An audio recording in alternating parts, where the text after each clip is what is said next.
Iver Johnson Enforcer pistol. Good guys wear black. 1978 moves Chuck Norris from supporting martial arts roles into the center of an American action framework.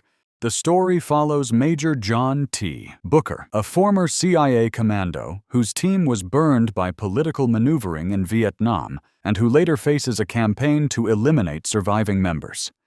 The film mixes espionage with close-range fights and gives Booker a toolkit that communicates improvisation and non-standard problem-solving rather than conventional issue gear. The Iver Johnson Enforcer appears in the Vietnam sequence as a pistol-format adaptation of the M16 Carbine concept. Chambered in .30 carbine, the Enforcer deletes the stock, shortens the barrel, and anchors the assembly with a substantial pistol grip, turning a light carbine into a large-format handgun. It retains the cartridge's flat shooting within practical pistol distances while presenting a compact profile that fits confined spaces. The visual language is clear, not a sidearm in the traditional sense, but a cut-down carbine that trades shoulder support for maneuverability. Booker is shown carrying and inspecting the Enforcer among his men, and the choice supports the character's role as a team lead who favors unconventional solutions. On screen, the .30 carbine chambering registers as greater authority than a standard handgun while keeping the weapon manageable for rapid movement through cover. The prop reads as a specialist's pick, credible as a field expedient for close work, and distinctive enough to mark the character as someone who operates outside templates. The film's handling keeps the sequences grounded in short-range usage, where a pistolized carbine makes cinematic sense. High Standard Model 10B. An Eye for an Eye. 1981 places Norris as Sean Kane, a San Francisco narcotics detective forced off the force after his partner is killed in a setup. The narrative trades jungle inserts for alleyways, warehouses, and interiors, but it keeps the through line of a single operator pressing an investigation against layered criminal control. The pacing alternates methodical legwork with brief spikes of violence. The High Standard Model 10M fits that environment. Designed in the late 1960s as a compact law enforcement shotgun, the 12-gauge, semi-automatic bullpup consolidates barrel and action into an overall length around 26 inches. The pattern seen in the film includes a pistol grip, flashlight mount, and removable carry handle. Attempts to make a patrol shotgun both maneuverable and self-contained for low-light duty. The short package, combined with semi-auto cycling, gives a visual and practical profile suitable for tight interiors and rapid follow-up shots. Kane strips the 10B from a henchman in the climax and immediately puts it to work, clearing attackers with fast single and paired shots until the tube runs dry. The sequence sells the strengths the model promised to police buyers: compact handling through doorways, the ability to keep the muzzle level while moving, and quick shot-to-shot cadence without the interruption of a pump stroke. The film does not treat the 10B as ubiquitous issue.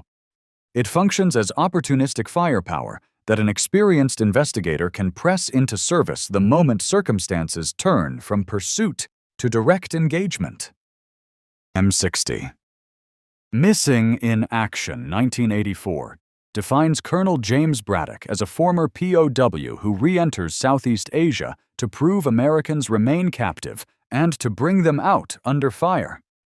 The film moves from Bangkok into riverine and road-bound ambushes, with Braddock working alongside a pilot and confronting a local command structure that profits from the prisoners. Whatever the critical reception, the imagery of a single operator applying heavy weapons to small unit problems became durable. The M60 General-Purpose Machine Gun is the film's central firearm. Chambered in 7.62 by 51 mm NATO and fed by disintegrating M13 belts.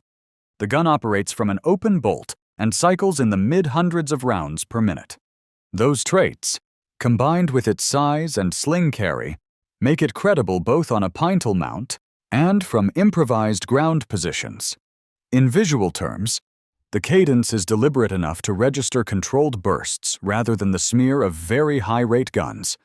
Braddock is shown with the M60 in several contexts, clamped to a fast boat, fired from cover in a convoy interception, and carried up from river water in the film's signature shot.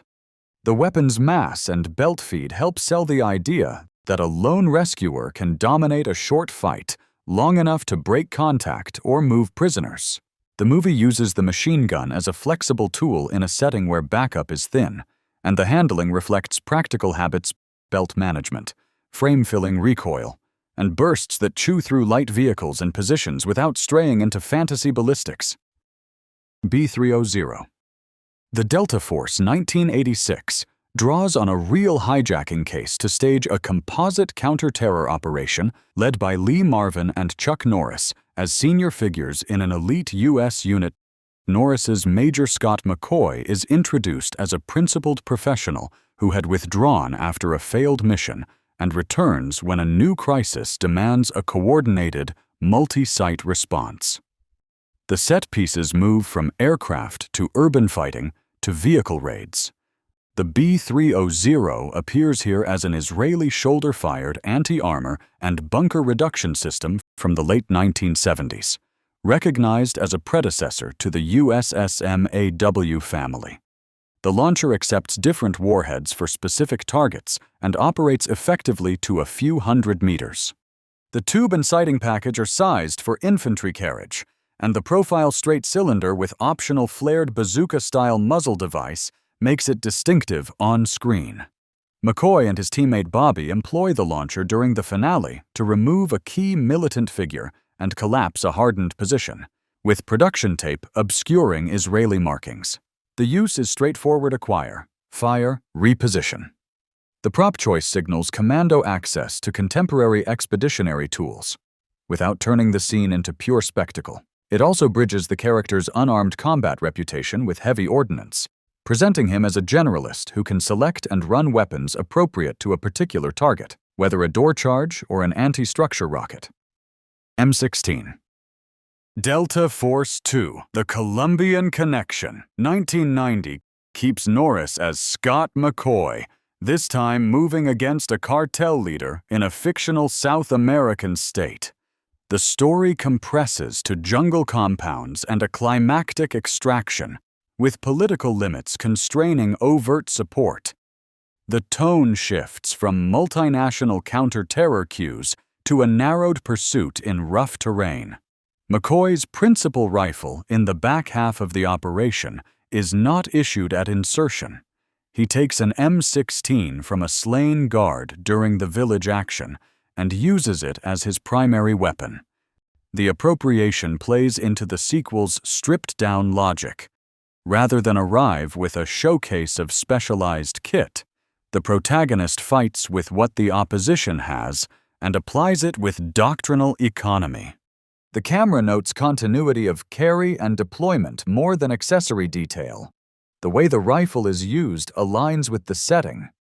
It is the flexible infantry carbine for movement through foliage and low-rise structures, serving for single shots, controlled pairs, and short automatic strings where appropriate. One rooftop moment in the film shows a guard's slung rifle cut away between shots, but later scenes make clear that McCoy indeed retains an enemy M16. The effect is functional: a conventional 5.56 by 45 platform in competent hands suits a pursuit that depends on speed, navigability, and immediate ammunition availability. Smith & Wesson 5906. The Hitman 1991 puts Norris into undercover crime work as Seattle detective Cliff Garrett, who survives betrayal and operates under a new identity inside the competing organizations he intends to neutralize.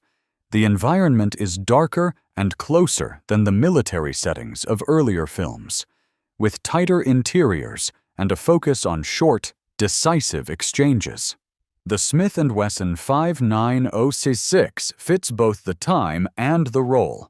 It is a third-generation, stainless steel, double-action, a single-action, 9x19mm pistol with a 4-inch barrel and a double-stack magazine. Many agencies adopted this family at the turn of the 1990s for durability and capacity. In visual terms, The pistol's full-weight frame and brushed finish present as utilitarian equipment rather than a flashy prop. The control layout encourages safe holster-to-presentation cycles in sequences that involve sudden reveals and close distance. Garrett carries the 5.9 M6 as his consistent sidearm. It appears in apartment doorways, parking structures, and conversational standoffs that turn lethal without warning. The film leans on the platform's predictability, a familiar operating system that supports double-action first shots and swift transitions to single-action control. It is a police-era choice that suits a character who needs a reliable, service-grade handgun to survive overlapping criminal spheres where a quick draw and accurate pairs often decide outcomes. Mossberg 500 Cruiser. Top Dog 1995 pairs Norris's lieutenant, Jake Wilder, with a K-9 partner to unravel a domestic terror plot in San Diego. The tone is closer to a police procedural stitched to a family-safe buddy cop frame, but the finale compresses into a downtown gunfight where crowd protection and rapid neutralization take priority. Wilder retrieves a Mossberg 500 Cruiser for that sequence. This is a pistol grip, pump-action 12-gauge configuration with a short barrel, often around 18.5 inches, and a capacity in the mid-single digits with 2 3/4-inch shells. The pattern seen on screen includes a heat shield and a side saddle shell carrier.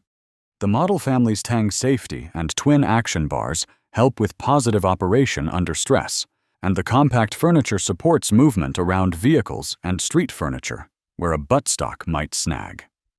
The choreography shows the platform used as intended. Wilder works from behind a car, cycles deliberate shots at handgun ranges, and tops off from the side saddle between bursts. The heat shield has a practical and visual function. It permits the support hand to ride the barrel area during rapid strings without risk of burns and signals sustained use to the audience. The result is a conventional pump running conventional tactics cover, pieing, and load management rather than novelty. The choice grounds the finale in a familiar law enforcement tool scaled for close quarters interdiction. Uzi Pistols. Invasion USA 1985 casts Norris as Matt Hunter, a retired CIA operator who returns to counter a Soviet-backed guerrilla campaign in Florida. The film escalates from the neighborhood attacks to shopping mall firefights and rolling street engagements. The protagonist works outside formal command and conducts ambushes and chases that depend on immediate mobility. Hunter's signature pairing in this film is a set of Uzi pistols carried in a custom DeSantis shoulder rig. These are the civilian pistol versions of the micro Uzi pattern in 9x19mm, typically around 3 pounds each and fed by magazines in the 20 to 25 round range. For film work, they were often converted to select fire, yielding cyclic rates that easily clear 1,000 rounds per minute. The compact, stockless configuration fits the close-quarters settings and enables fast presentation from concealment. The dual pistol usage becomes the movie's defining image. Hunter brings both guns into hallways, vehicles, and storefronts, saturating short lanes with automatic fire while moving. The shoulder rig explains quick, symmetrical access. The short barrels explain the confinement to inside distances. This is a case where the platform's cinematic value, high rate of fire, clear muzzle signature, and immediate reload options aligns with a character who resolves fights before the opposition can organize a defense. The scenes codify canon-era machine pistol aesthetics without claiming battlefield roles beyond the film's urban engagements. Heckler and Koch G3A4 with modified ANM5 pyrotechnic discharger. Braddock missing in Action 3. 1988 returns the colonel to Vietnam after news that his wife and son survived. The mission expands from a personal recovery into a broader extraction that collides with a local commander's forces and the institutional cruelty that sustains them. The plot keeps the emphasis on movement through jungle and encampments while raising the stakes with the presence of family and civilians. The rifle selected for Braddock here is a Heckler & Koch G3A4, a roller-delayed, select fire 7.62 by 51 mm NATO platform with a collapsible stock. The film presents it with what the production treats as standard 30-round magazines. Beneath the handguard sits a modified ANM-5 pyrotechnic discharger, originally a 37 mm flare launcher reworked into a 6-shot revolving cylinder. The hybrid creates a combined rifle and multi-shot launcher in one assembly and adds an auto-telescoping bayonet to the already layered package. On screen, Braddock uses the system to collapse towers and strongpoints and then immediately returns to rifle fire. The launcher's revolving cylinder suggests rapid sequential shots in a way single-shot underbarrels cannot, and the full-power rifle above maintains reach and barrier penetration for targets that need a conventional solution. The build reflects 1980s prop logic, amplify the one-man assault image with an all-in-one rig.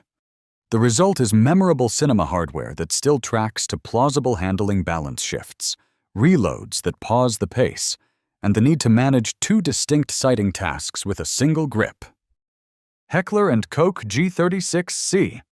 The Expendables 2, 2012 assembles a cast of veteran action movie actors and places them in a chase that begins at a wrecked Soviet base and finishes with an airport battle.